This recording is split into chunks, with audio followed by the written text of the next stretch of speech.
Membangun generasi emas masa depan bukan hanya dalam hal membangun prestasi ataupun materi. Namun, lebih dari itu, menurutku adalah dimulai dari mental health dari para generasi muslim muda pada masa sekarang. Nah, salah satu yang patut di-aware oleh para generasi muslim sekarang ialah perihal trust issue. Sebenarnya, trust issue sendiri ialah apa sih? Nah, trust issue adalah permasalahan terkait dengan kepercayaan. Permasalahan terkait dengan kepercayaan seringkali muncul dari pengalaman sebelumnya atau masa lalu dan interaksi yang dilakukan. Seseorang yang memiliki trust issue seringkali memiliki pengalaman negatif dan traumatis perihal kepercayaan seperti pengkhianatan, penolakan, maupun manipulasi yang signifikan dalam hidupnya. Nah, dilansir dari goodtherapy.org pada tahun 2019, seseorang dengan trust issue lebih rentan mengalami depresi, kecemasan, permasalahan terkait dengan kelekatan, attachment issue, hingga mengalami post-traumatic stress atau PTSD. Nah, dilihat dari semua ini, bahwa sangat urgent sekali bagi para pemuda-pemudi Islam untuk aware dengan hal ini.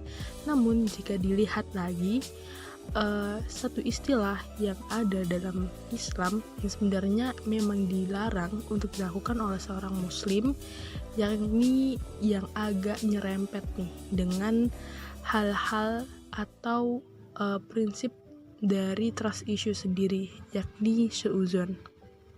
Nah, arti suudzon sendiri, jika menurut bahasa, adalah sikap seorang yang berprasangka buruk terhadap orang lain, suatu peristiwa, suatu masalah, ataupun suatu keadaan.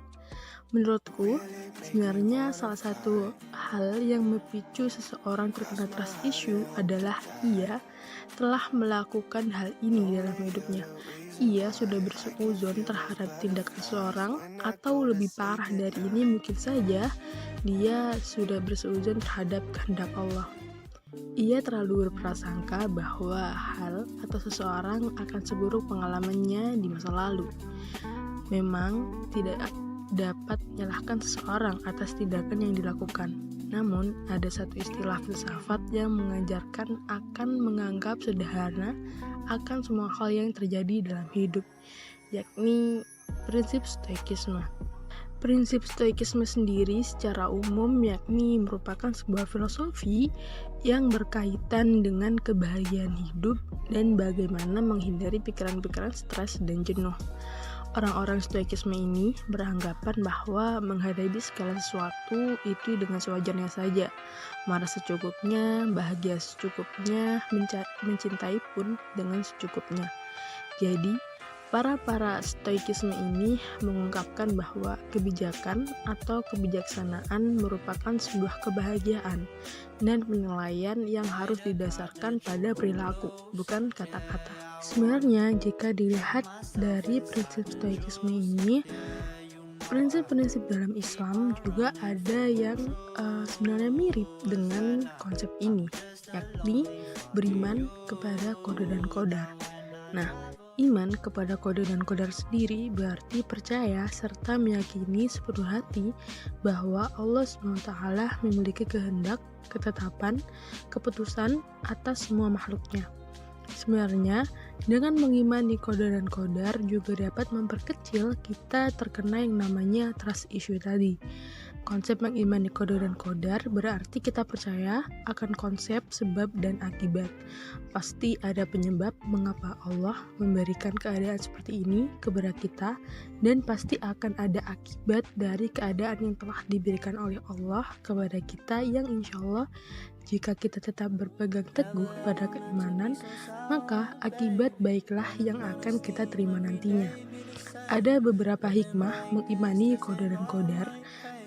Selain itu, hikmah mengimani qada dan qadar, yakni yang pertama ialah selalu bersyukur atas nikmat yang diberikan Allah SWT.